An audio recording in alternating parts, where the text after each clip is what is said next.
My cousin wrote a fantastic book for his family to enjoy and to learn, and for people, the Spanish people, can pick up this book and read through it and learn about the Cuban experience.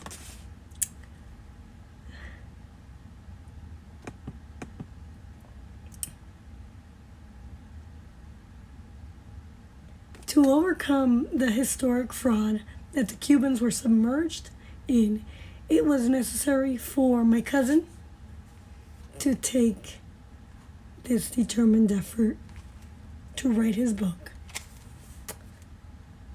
He left a legacy in his writings. And today, I will share with you some terminology that he shared with me in his book that often are misinterpreted and swapped like synonyms. These two terms refer to a system that exercises power called authoritarianism and totalitarianism and democracy. In totalitarianism, it goes a bit further than authoritarianism. A total control of society.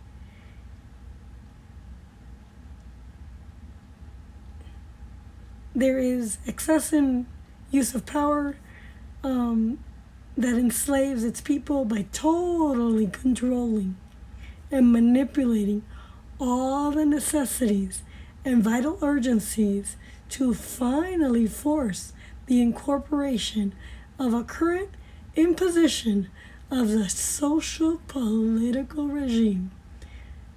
In an authoritarian government, the government accepts the citizens are politically neutral, but the totalitarian government, their rights are not recognized in their neutrality. Support is required. In authoritarianism, the regime defines the dictator, while the totalitarian regime involves a tyrant.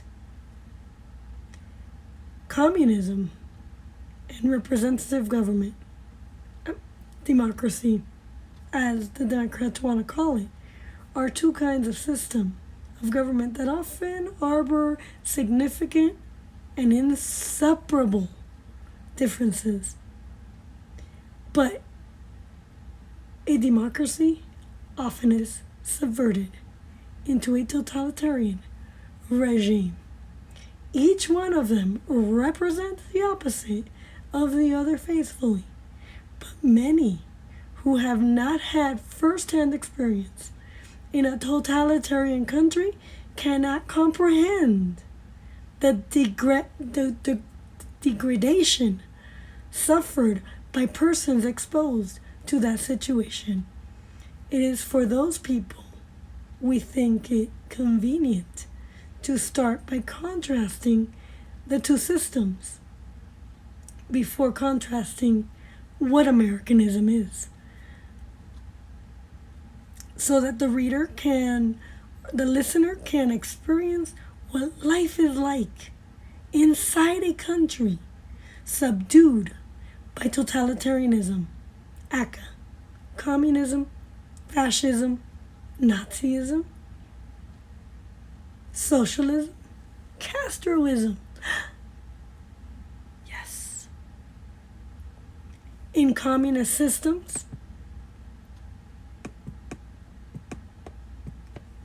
in a communist system, absolute power arises from a subversion of law and legality, and democracy is a downgrading from a constitutional republican form of government, a mixed form of government like America, where power derives from law and the direct consent of the governed, and it is committed to maintaining both In communism, the supreme power designates that the citizenship has chosen to be destined and provincial.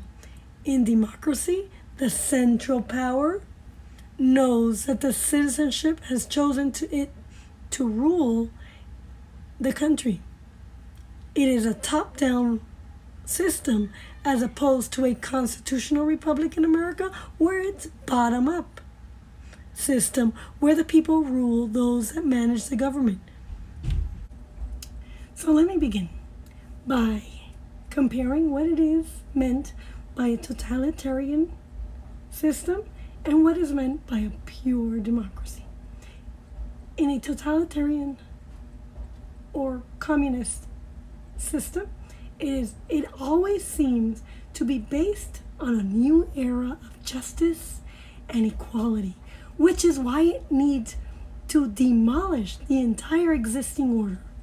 Power is the absolute possession of the country and the citizenry.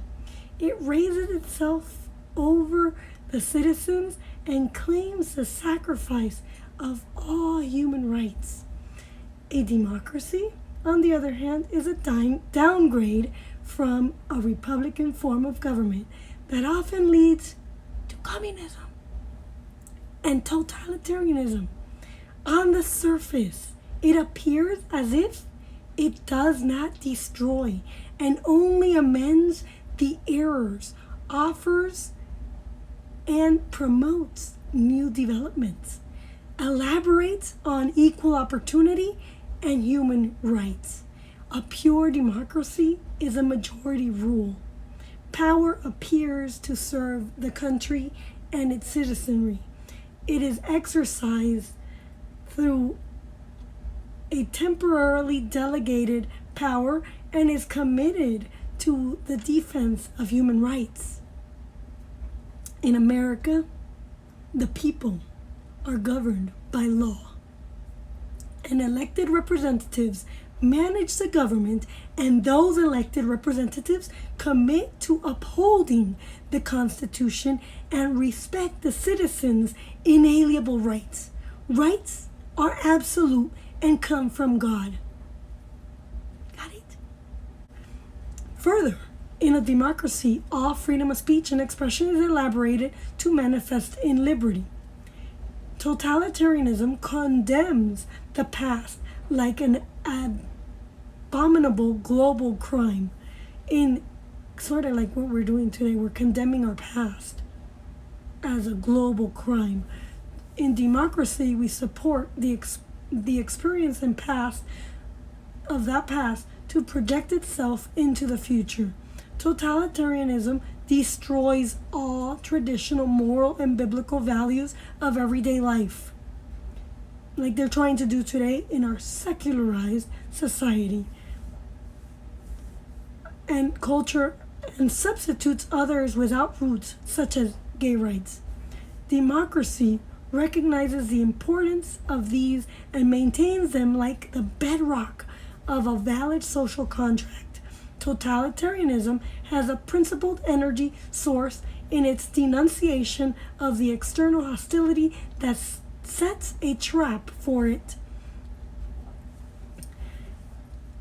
A democracy creates alliances with all nations in search for the best relationship and avenues of development for its country. In America, the Constitution prohibits the creation of alliances with other nations, especially communist nations. Totalitarianism does not have elections, and it is not willing to change. In a democracy, it is open to change, and with every election, and the majority rules. The majority party rules. In a republican form of government, people elect their representatives, and each vote counts. Totalitarianism, we hope it counts anyways. Totalitarianism only achieves the objectives of the current power and does not cure for the interests of the citizenry. In a democracy, the representatives work for the interest of the party.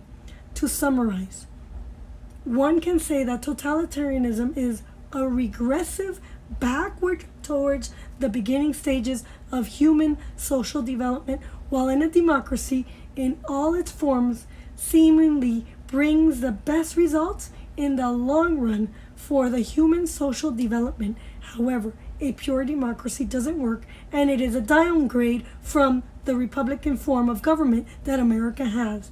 As demonstrated in both systems, they are not only different but reconcilable. And in a republican, constitutional republic like America, it is vastly different and hard to overturn. And we better be careful because they're trying really hard to subvert America. I mean, really hard. However, a pure democracy doesn't work, and it's a downgrade from a republican form of government.